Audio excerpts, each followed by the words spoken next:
Welcome to the Protagonist Pub. It's Bookmas. This is where characters gather, and my name is Tammy.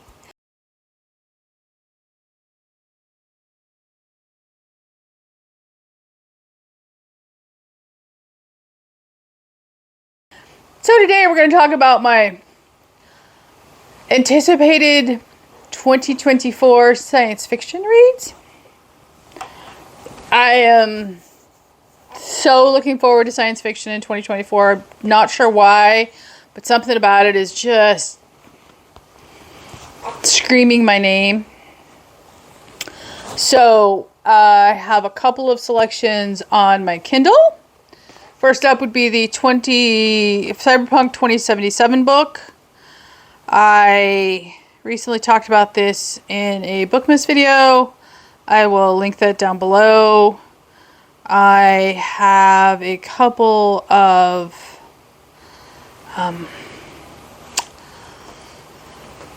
Kindle discoveries from Black Friday sales. The first one would be Legacy by Jesikah Sundin, I believe her name is. It's the first book in the series. I will link the series down below. This is something called Cyberpunk, which I learned about in a YouTube video with my husband last night. I will link that video down below. It was fascinating, and it is the other side of the cyberpunk coin. So where cyberpunk is very dystopian and dark and oppressive, Cyberpunk aims to be the opposite of that. Cooperative, much more community-based. So I'm very interested. It's the first I've ever heard of this subgenre, and this Legacy appears to be a unique spin on it. So I'm looking forward to it. There are a couple of other books in the subgenre. Trying to get my hands on them. I just discovered it last night, like I said. And I'm fascinated. I'm fascinated. So those are two that immediately spring out from my Kindle. And then, okay, so next up would be the Dragon Riders of Pern series by McCaffrey. I grabbed the short story collection, which is the Chronicles of Pern First Fall. This is much of the backstory lore. I enjoyed the Dragon Riders of Pern when I read it this year, the first book, so I am very much looking forward to this little skinny book. And that brings us to the first book in the Sundin series by Christopher Ruocchio. That would be Empire of Silence. This is a big fat chunker, and it only comes in mass market paperback. There is no trade paperback of these books, which is a mistake on the part of the publisher. They did a very limited run of the hardbacks of these books, so they're incredibly expensive if you can find them.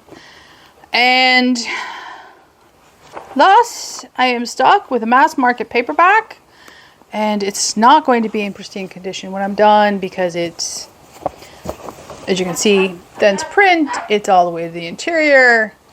And yeah, again, publishers, why do you do this?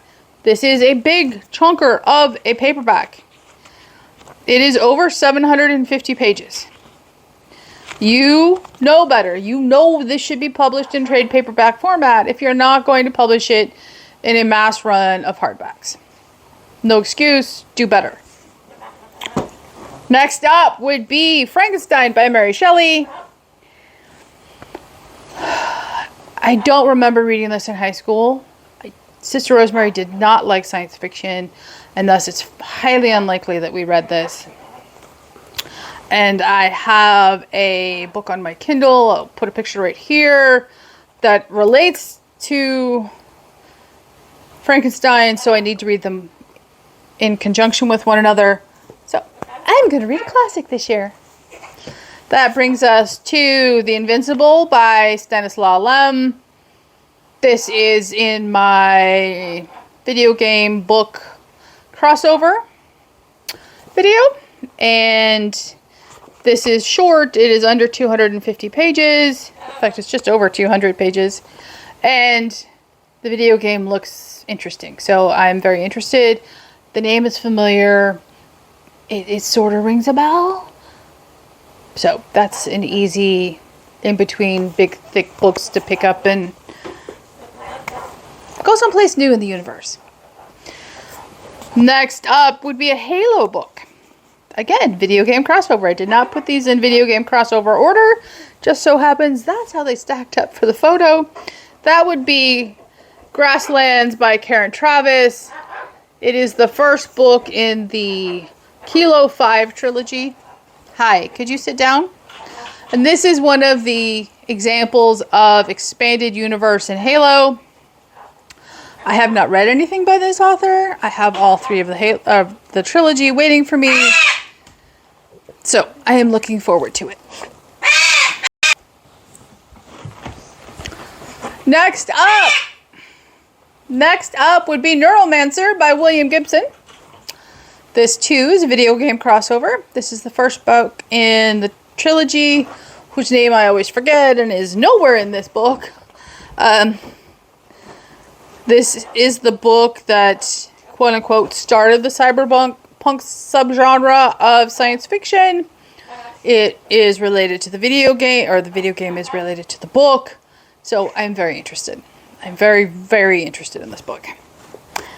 And that leads us to the thinnest book undoubtedly I will read in 2024. It is 136 pages. It was written in 1666. It is The Blazing World by the Duchess of Newcastle, Margaret Cavendish. And it is the first science fiction book ever published. And I think it's going to be fascinating. It's written by a woman at a time in which women weren't writers, especially under their own name. It has some illustrations in it. I am very, very intrigued. I will let you know. And that leads us to the last book I'm highly anticipating for science fiction in 2024. And I'm still not ready to read it. It's probably going to be another 6 months or so before I can even contemplate it. That is The Children of Dune by Frank Herbert. This concludes the first trilogy of the Dune saga. And, as usual, it has beautiful end papers. And they're different. There's the back end papers. As you are aware, I did not like the second book in the trilogy, which was Dune Messiah.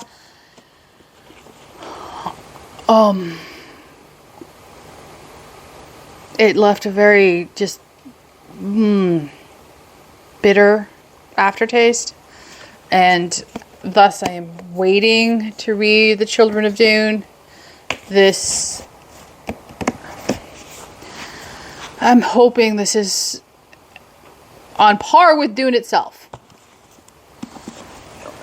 Time will tell. Time will tell. I'm sure I will pick up many more science fiction books than just these this year. But as of the end of November 2023, those are the science fiction books I am currently anticipating in 2024. Do you have any I should read? If so, please leave a comment down below, like and subscribe, and I will see you here next time at the Protagonist Pub.